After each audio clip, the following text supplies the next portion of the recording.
Welcome to another edition of the Dental Today podcast. Thank you for stopping by. This is brought to you by LabMediatv. My name is Hezekiah Morales, and here we go. Remember to follow us on social media at LabMediatv. Ladies and gentlemen, welcome to another edition of the Dental Today podcast. We are here with Mr. Dane Barlow in Chicago. Today is the Sunday right after the show. Dane, thank you for sitting with us. How are you today? I'm doing great. So good to see you. Great to see you. Hello. How was the show for you? The show was good. I mean, it's always good. There's never enough time.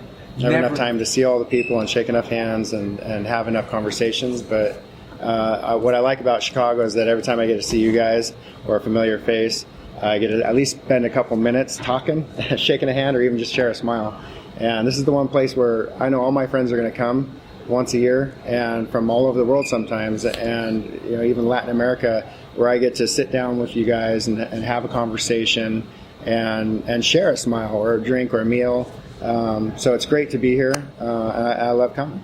When did you fly in? I came in early Thursday morning. I usually try to get here a day earlier, and so what ended up happening, because I was worried about flights, if sometimes you just don't get in. So I took a red eye and from LA so that I could be here early Thursday morning. I just slept on the plane.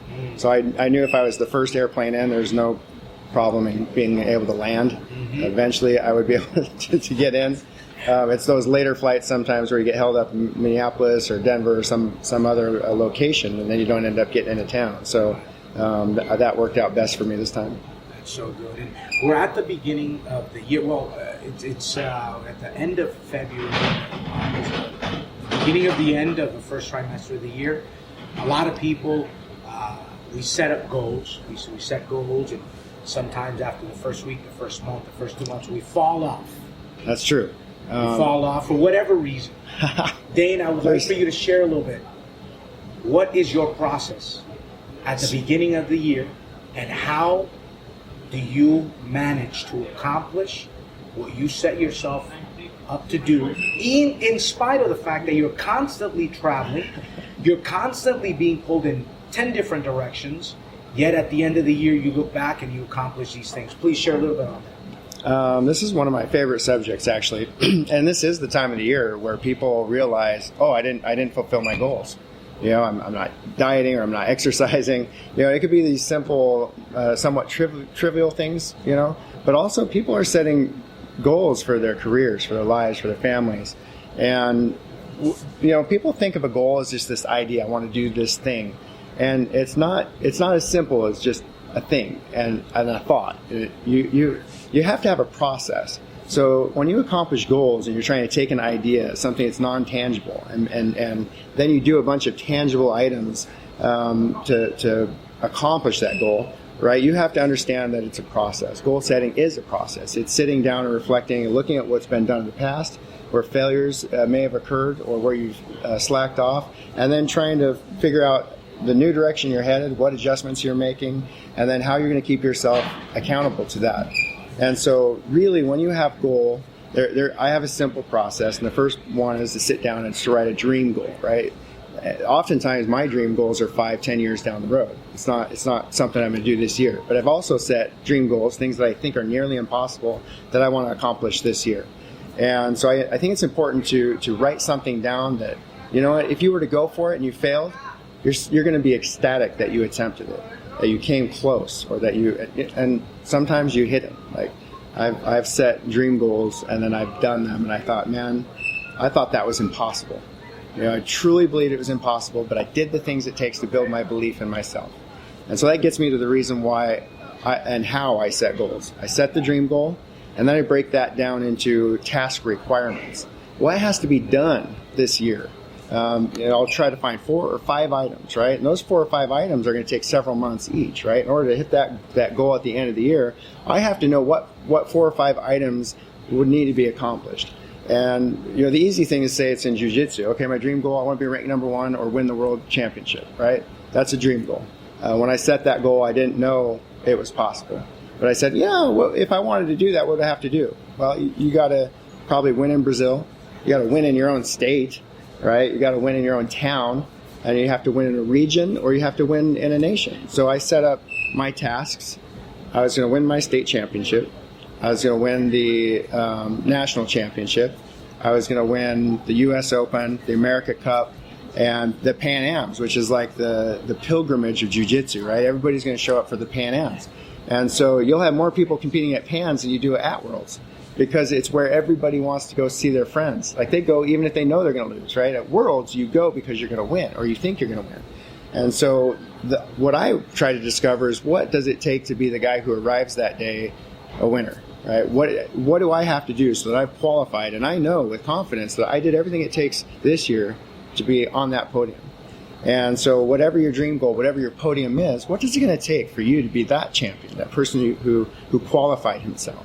And so oftentimes it could be work ethic, it could be meal plans. Sometimes you're breaking this game down into the most simple things possible. And dentistry is the same way. Whatever you want to accomplish in dentistry, being an excellent ceramist or doing lectures or teaching courses, where do I want to teach and where do I want to expand my brand? And so by setting these dream goals and then setting the targets for what you use to complete those is where you're going to find out how to build your belief. So I decided I was going to go to the state championship. I trained every day. I won. Right? Then I went to a competition. I realized, if I'm going to do any better, I'm going to watch my diet. And then I got second place for a long time. For many years, it was like a year and a half. I got second place everywhere I went. What was the difference between being almost and accomplishing your goal? And so I had to start training with the Olympic wrestlers. And with them, I was changing the way that I worked out, changing the tools I used in my daily workouts. And then I went to the Las Vegas International Championship, and I took double gold medalist. And then I won the individual championship for all your gold medals. That's when they compete. And so that was something I did that also built my belief. Suddenly, not only did I go from being an almost back to being gold and being champion of champions that day, the absolute champion. And so with that, I started to see, I won my state. Now I won a regional, right? Maybe I could possibly pull off winning the U.S. Open. Maybe I could win Pan someday, right? So I started seeing that I could do more than I originally believed I could. And maybe it's today I can't do a 21 or a 30 powder buildup, right? That looks amazing on the single fire, right? And then polishing my hand or something. But can I do it in 3 steps? Can I find out what's needed inside that tooth and layer each individual step and have a beautiful looking tooth? Could I do a beautiful monolithic, and then could I learn to cut that back, do a monolithic and a layering strategy? And then can I practice? So with purposeful practice as well in dentistry, you will get better at what you do. It can't just be, I'm showing up for work every day. What are you doing after the lights are turned off? How many hours are you spending in practical application of your talents, and improving those talents? And what thought processes are you putting into discovering your materials and documenting that history of materials and what it looks like in the mouth? And these are the things that very often amongst employees, they're not doing. I don't see employees investing in themselves. If I don't get paid for it, I'm not going to do it. That education, I got to pay for that? Well, your boss could pay for everything. And they don't necessarily pay you to be perfect right now. But if you became better, they would pay more. And so, I go through that battle with employees. I go through that battle with people all the time that don't work for me who are asking advice. And I have to say, what are you doing to invest in yourself? Are you worth more than you were yesterday? And when an employee says, hey, I can do more work if you give me more money, all right, you've been robbing me. I'm sorry. All this, if you could have done more and you've been holding back, you've robbed me. Like, I've been trying to pay you, good money to give me what you got and your talents, and you've been holding that back, just to use it against me. I feel that if you come from that standpoint, you're going to work really hard for that extra money for about 2 months, and then you're going to back off again. And so when that conversation usually comes up, I know somebody's got 6 months to a year left, and they're either going to go away or I'm going to have to let them go because I pay them more, and all of a sudden their production goes back to where they were comfortable. And so don't do that. Set your standards high, go teach yourself, invest in yourself so that you're worth more, and when people see you're worth more, now you can negotiate. I did this, and this to get better at what I am, and that's why I'm worth more now. And that's how the negotiation should be done. It shouldn't be, hey, if you paid me more, I'd do more. No, you got to invest in yourself, especially with digital right now. If you want to learn digital, set the dream goal of being a master digital ceramist or technician. And then do everything it takes. Learn exocad, learn 3Shape, learn dental wings, learn different products in lab, and get good at those products. Spend time after hours getting even better. Learn how to do it quicker. You did a case today. All right, now redo that case in after hours, starting from scratch, and see if you can do it better or faster. Right? Better or faster. If you can do it the same way faster, great. Now you're making money or investing in yourself. If you make it even better, which I guarantee if you do something again the second time just to see if you can improve upon it, you're going to do it better. And that's going to teach you things you can take to the next case. And so that's how I would break down those goals. Set a dream goal, set tasks, and then within those tasks, you write down what it's going to take to get there. Diet, buy the ticket, the registration, get there, go to the educational event, find one of those cases, do a cosmetic case, do a better cosmetic case. And then, over the next 6 months, what's next? You start to hit those tasks. What you do as you start to accomplish your task is you start to gain knowledge in yourself that when you perform these activities, you're going to get these results. And when you do that over and over and over again, what you get is wisdom, right? You take knowledge and through the repeat process of developing knowledge, you gain wisdom. So that would be the big difference between having knowledge and having wisdom. Like wisdom is that practical application of the knowledge you have. It's not just knowing something, it's understanding it. And I would put that along the lines of not everything you design in CAD/CAM can be milled, right? You can probably print just about anything, but then you have printing accuracy issues. But if you design something and the angles are so contrary to each other on either side of the occlusal table, you won't be able to mill that. You won't be able to nest it. You're going to have to go back and redesign. And you can spend a lot of hours redesigning something from ideal to what's acceptable. Like, I just need this to just get milled. So now I just got to move these angles to the less than ideal, but no other milling machine can mill the right angles that you need. So you're either going to be hand processing certain parts that are left out of the mill, or you need to redesign. And so I've done that process of redesign. And in doing that, gain the knowledge of, okay, now when I design, I know the limitations of the mill, and I can't set that angle. Or I got to know I may have to redesign this if I'm pushing the line. That's wisdom. Knowledge is, that this may or may not work, or there it is. But wisdom is understanding that through repeated efforts, I can't always mill what I design. And now I know, okay, I have to completely change that design before I ever get there. And so in that process of gaining knowledge and turning that knowledge into wisdom, you build belief in yourself. And so when it comes time to that final activity, for me it was the World Championship. When I stepped on that mat, I knew I'd done everything that it requires. I did everything I said I would do. I did all the workouts, all the meal plans, and I'd lost a bunch, many years until I got to that point. And that day that I got ranked number one, when I won the Pan Am gold medal, it was a very culminating event. But I got there with so much confidence that I knew today I wasn't going to be nervous. Like, I don't have to be nervous today. I've done everything it takes to qualify. If you're going to interview for a job with someone, have you done everything it takes to qualify? If you're going to get your dream job and you show up that day and there's 6 other applicants there and they're going to show their designs, what do you have? What have you invested in yourself to prove that on this day you don't have to be nervous? Let those guys be nervous. Let them choke up in their interview, because they don't exactly know what to say. But if you've done everything that you're supposed to do and you're qualified that day, you're going to have the confidence to sit back and talk about the things you know and share some of your wisdom. And that passion, that's where you're going to get the things that you're looking for. So anyway, in that day at PANS, nobody scored a point against me. And it's not very often that you can go into competition and say that today everybody I fought in that huge lineup, everybody who fought other people, nobody scored a point against me. And and I won the gold medal. That was a really good eye-opening experience for me. And I handled everything that day like science, from the amount of water that I took in between my matches, limiting myself to 8 to 12 ounces, because I knew that your body only absorbs a certain amount of moisture within a half hour before I might fight again. And anything extra is going to be in your stomach. The blood flow's messed up. You start to lose dexterity. I don't want to have those problems. So I've worked out all these problems, all the weird science stuff about being in competition that most people wouldn't pay attention to. Getting the right sleep, eating the right meals, and then hydrating properly in between, not overhydrating, not underhydrating. But the confidence that came with that, it was like it stood still. The competition stood still. And I could see well in advance of everything they were trying to do. I just understood. I was in the flow and I was in the zone.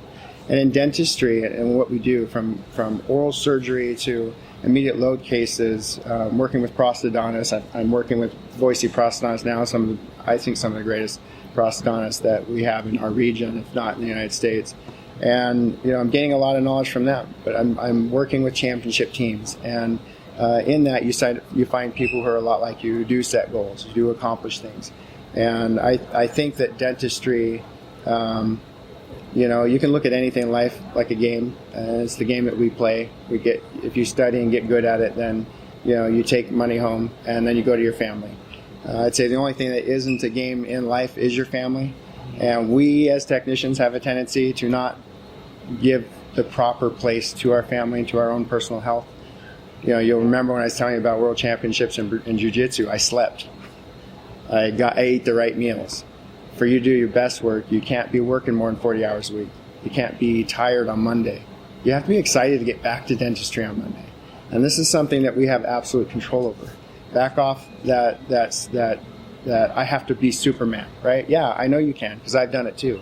You want to come work with me 100 hours a week? Because I've done it, I'll do 120. Can you work a 36-hour shift, 6 hours sleep, 36-hour shift, 6 hours sleep, and repeatedly do this? I'll work with the best of you. But is my work going to be my best? No. That's when you start messing with your own head. You start messing with your own quality. If you want to do what's right for your business and for your own technique and skills, you have to rest. You have to be hungry for dentistry on Monday. So the only way that's going to be accomplished is go home, see your family, raise your kids. This is something I have to constantly work on and reevaluate, make sure that I'm there all the time. And I got amazing kids. My kids know that I love them. They send me messages while I'm away. We have very good interpersonal communication. They're all getting older now. And I don't regret once the amount of time I spent with them. I don't regret once the days I just left work to go hang out with them. The reason I built a lab in my house was that when I saw them come home from work and I'm looking out the window, I would leave, go out, spend some time with them, and then I let them know, hey, it's going to be a few more minutes and we'll wrap something up.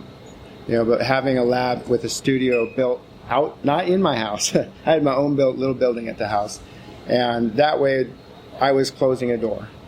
And I left work at home or at the office, and home stayed with home. And I didn't have to mix those two. It was like shutting a door in my brain.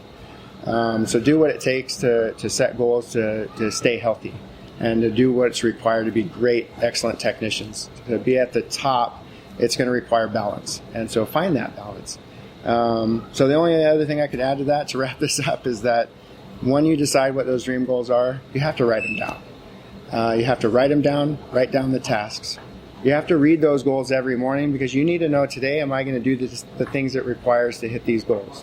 And then you have to look back at those goals at night and say, did I do everything it takes today to be the man who's in those goals? If I'm going to affirm myself to be this person, this level of technician or competitor in whatever industry I'm in, I have to know and hold myself accountable every single day. That can be part of your meditation. If you're religious, that's part of your prayer. Am I the man that it takes to do these things, or woman? Because I don't mean to leave that out, but women are excellent technicians and are capable of everything that men are. But the point is, are you doing what it takes? Are you doing what it takes? And if you ask yourself every day, then you're holding yourself accountable. You get to say, man, I let myself down. What I learned in jiu-jitsu is how to tap out. Today I didn't do what it takes.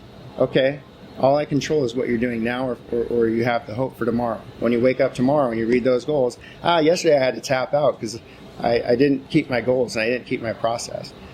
But today I'm going to do better, right? Tapping out is the opportunity to prevent an injury and start again. And in jiu-jitsu, you're going to tap out many times. You're going to restart many times in one practice. But if I were to tap out, I failed, I'm done, and then you leave, you would never get good at jiu-jitsu. If you screw up on a case or an application or something, a case goes out and you're not happy with it, all right, doesn't matter, because you're going to tap out. You're going to hopefully fix it, But you can tap out, and tomorrow you're just not going to make the same mistakes. Every day it's step by step. Everybody's everybody's steps are small, right? And you see somebody taking big steps, good for them. That's his race. It's not yours. Be on the marathon. Take small steps. And, I used to look at teeth, and I would work just on centrals. Just all I'm going to work on this month is try to be better at my centrals. And then I spent a whole month on laterals, and a whole month on canines, right? It might just be as simple as the form, right, or contours. And then, down the road, it's like, well, I'm going to work on all my layering, just my layering on centrals. I'm going to shoot for this type of dynamic, and I'm going to go for it. Every day you're working on that. And don't put my focus on the whole smile. Like smile design, and I'm doing full mouth rehab cases with engineering and implants involved, as well as the cosmetics, AECD standard cosmetics. And so you don't hit that in a day. I didn't hit it in a day. It took me years and long hours. What I can do in 3 or 4 hours now used to take me 12 hours. I used to judge myself for that. You can't judge yourself because you're getting better every day. You don't just look back every day and say, oh man, I haven't gotten very far. No, don't look back yet. Go a little bit further. Every time you think in the beginning you want to look back, just go a little bit further. Because eventually what happens is I want you to then look back, maybe 6 months, maybe it's only 3 months or 4 months. Then look back at where you've come. You start to realize that you're getting far enough away that it's almost just as scary to go back to what's safe as it is to keep on going to what you have ahead of you. And so I would encourage you to push forward to what's coming up. And the reward, even if you don't completely get to what you thought you were in that year, the reward for attempting it is worth it. We all have pain in life, right? There's the pain of change or there's the pain of regret. And I would assure you that the pain of regret hurts you much worse. But that pain of change, doing what it takes, doing the hard thing so that you can get there is well worth it. And, I've had a lot of experiences, but all of this applies to dental. All of this applies to each of you. It applies to all aspects of life. And discipline will traverse all aspects of your life. If you're disciplined with how you lay your teeth, you'll become a disciplined father. You'll keep the house cleaner. You'll participate actively in being a husband or a mother. You'll figure out what it takes to create processes within the family, just like you do processes at work that help you function better as a family. And something I think that we miss with our families is taking time to do self-evaluations. We do it in our companies. We'll sit down and look at the numbers, the demographics. What have we accomplished? What did we do? What are the analytics of what you're building up? And you're making changes. We're changing our products. We're switching to digital. We're coming up with digital strategies, digital ecospheres, something DHC Computers has always taught me about. The digital is that it's an environment, an ecosystem that's digital, and every part of it has to function together. Well, your company has to be the same way. Your ceramics have to be the same way, but so does your home. When you leave, that's when you're working on yourself. That's when you're giving yourself the health it requires to come back tomorrow and do it again. And the weekends are where you get hungry. Spend your time at the weekend doing the things you love, and you leave dentistry out of your mind, and then all of a sudden Mondays come, oh, I'm excited to get back to dental. And so self-evaluate. Sit down with your families and ask your kids their opinions, what they think, and what are we doing good, what are we doing bad, what can be improved upon. And if you're having that open, honest communication, then you're going to make those improvements. Open, honest communication with yourself, with people at the lab is going to help you make improvements. Knowing how to respond to people, because some people see critique as like, oh man, that guy's a critic, he just hates me, right? And I'm a creative thinker, so somebody I feel is judging me. I'm like, oh man, I suck, I can't do this, oh it's terrible, man. It might ruin my whole day, but it's not. But you have to realize they have no power over you, and it's just feedback. Every critic is feedback. So just look into it and ask yourself, what's the feedback that they just gave me? What can I learn from that to better my work? And if you can see every comment as feedback and then drop the baggage, go back to work and see what you can do to apply that knowledge, what you now have as from feedback to fix your work. And let yourself, that tapping out is also forgiving yourself, not holding yourself in judgment or resentment. When you are feeling that pain or regret, you have to ask yourself if you're going to take action and change it. But I assure you, if you do, it will feel better. But tapping out, saying, man, I didn't do it, I feel regret. And instead of feeling bad about myself, I'm just going to, from this point forward, make the right choice. And then when you make that first step once again that day and you're like, man, I did the right things today. Yeah, power yourself with that. Not only am I capable of change, but I did it. Now, yeah, it was a little thing, right? We look at losing weight, right? And it's a huge thing. And so a lot of people get discouraged. But what if today you just did 5 minutes of activity that you don't normally do? You don't have 5 minutes. I think we spend 5 minutes online. We spend 5 minutes, browsing the internet. It's like, all right, from now on, I'm going to spend 5 minutes exercising. I'm going to put the brush down and do some push-ups every time I put it in the oven, right? But that can turn from 5 minutes to 10 or even grabbing some running shoes. But what happens is if you set these high goals and I'm going to run 20 minutes a day and I'm going to do all this activity, I'm sorry, you're going to fail. But because it's too hard to change so much so quick. To be the best ceramics in the world today, no, that takes time. But if you're willing to do the time and do the little things it takes to get there and just start with something simple, you can change that today. And it's simple enough that you start to build discipline and start to be able to add on more difficult things as you go. So step by step is how you become, the best. So that's a target goal of mine, and working to improve myself as a technician always, because I was a specialist and I've got a lot to learn. So one more thing, and I appreciate how you've shared with us, and I know you got to catch a flight in a little bit, but there's one more thing that I want to ask you. So whenever I've come to these shows, specifically we're here in LabDay, one of the things that I find is that although we're all in the industry, one way or another, right? There are different perspectives on how to see something, how to go through a particular process, whatever it is. But how important do you think it is for a dental technician that is looking to set goals and accomplish those goals to get themselves out of the day-to-day and come out to one of these shows and speak to other people that they don't usually speak to and be around people that possibly see things from a different perspective, under a different light, maybe have had a different experience? How important do you think that is? Is it even important because of the digital age where we're in, where anybody can send a message over to somebody on Facebook or Instagram? What are your thoughts on that? It's difficult when you use technology to touch on intuition and perhaps there's certain feeling you get when you shake somebody's hand. There's certain feeling you get when you look somebody in the eyes and you share a smile. But that's all you got. Right? It's all you got, and you're just like, hey, how are you? And that's it. That could be that simple. But there's a connection that happens. You can't get that from a screen. You can't get that from a text.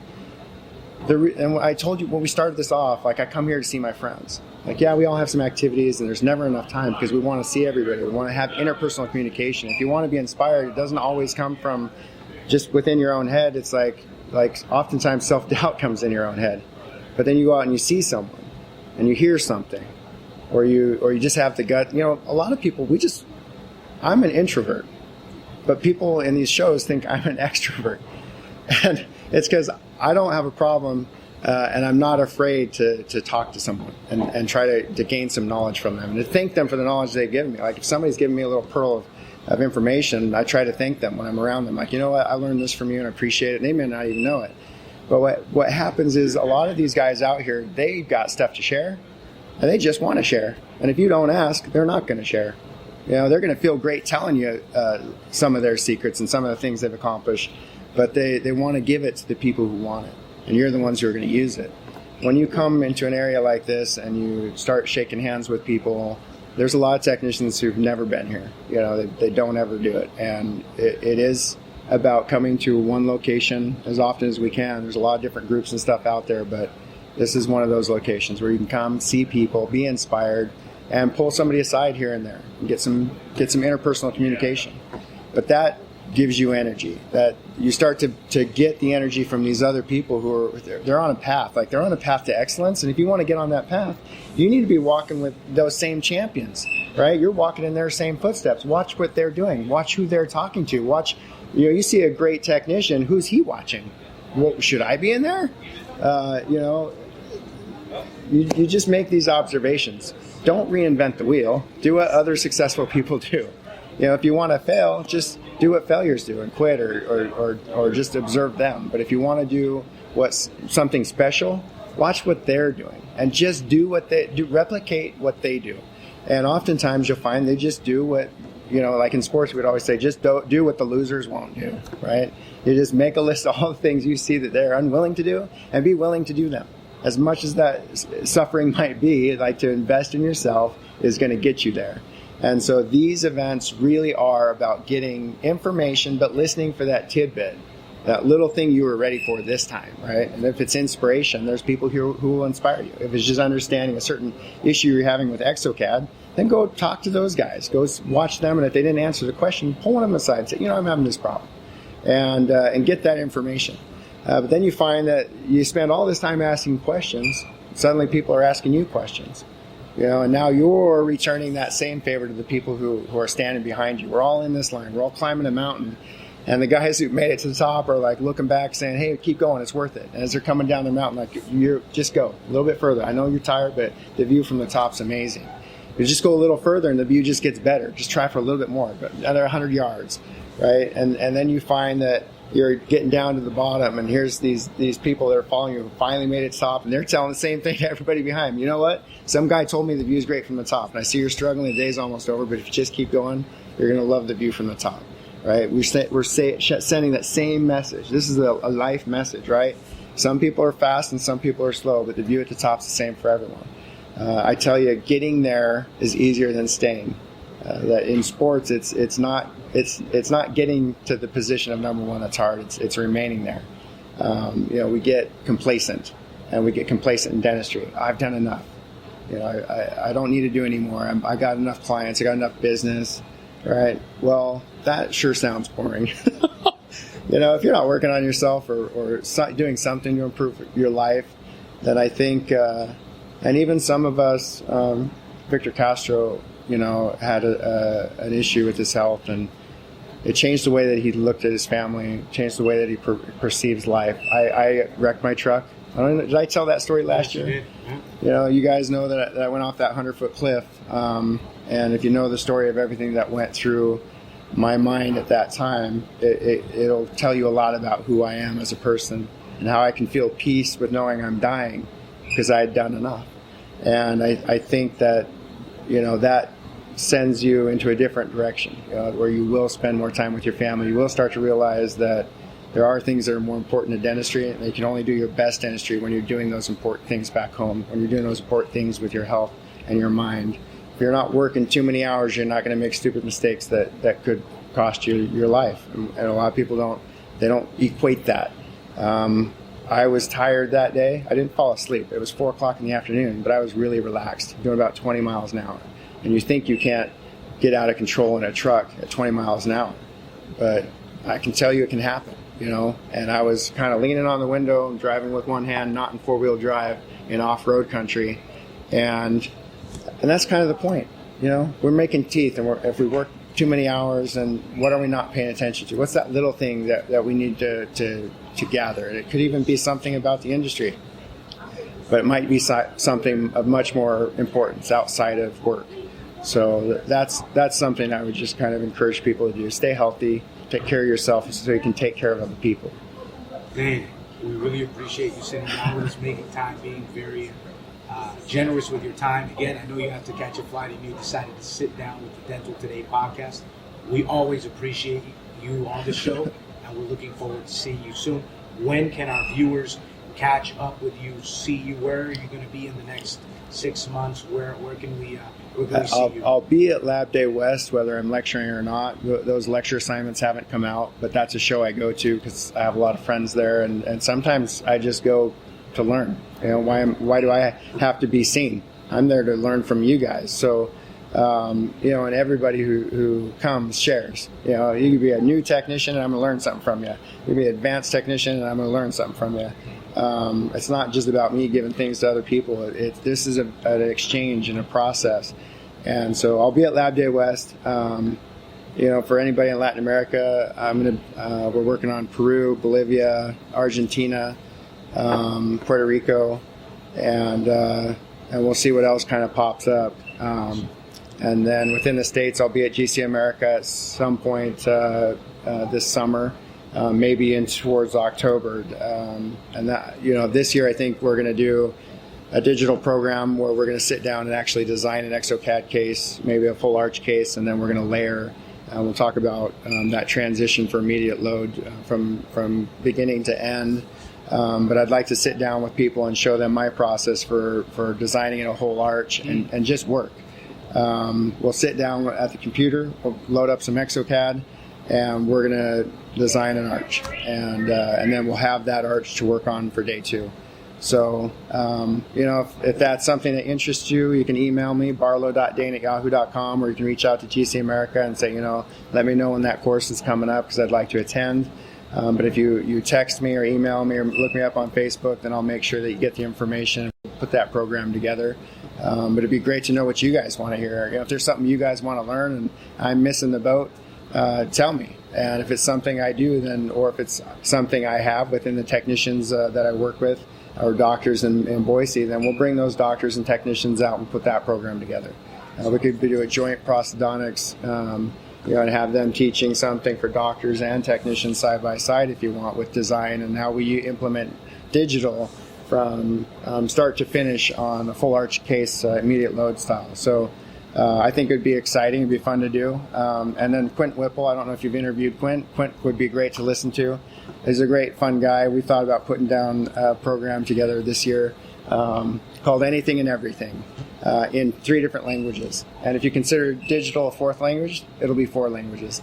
And it's just going to be getting together and playing ceramics, playing technicians for a day, and question and answer. And what do you want to do? We'll be there. What do you want to learn? Let's go grab these materials and do it. I think that could be something that's a little more relaxing environment, be fun to attend. So if that interests you, let us know, and we'll tell GC to set it up. Me and Quint will come out, and we'll be there. We're both on the board of directors for the American Academy of Cosmetic Dentistry. We're both open books, anything you want to ask. And so that would be a great environment. Just sit down and just say, all right, what do you want? And we'll just go grab those materials and we'll make it happen. And we'll have those experiences of application and learning together. And we'll just open the whole book, and you can have whatever you want. So I think those are the majors. And so I look forward to seeing you out there. Don't be a stranger. Always say hi. I love to stop and at least shake a hand, even if I'm on my way. And if there's something more you need and we can't get to it personally, but reach out to me. I some people read about some events that happened to me more recently and what I've been going through, and my friends are contacting me on Facebook, making sure I'm okay. Hey, I'm there as well for you guys. If there's anything that you need to talk about, you can reach out to me and we can chat, and start that process of getting through stuff together and leaving our baggage behind. But I'm always available. And if I can't get back to you right away, I always get back to those messages, even though they start to pile up. So anyway, guys, I look forward to talking to you and seeing you in the future. Thank you, Hezekiah. Thank you, LabMediatv, GC, and those that support me. Thank you for being with us. I hope you enjoy the rest of your day. I will.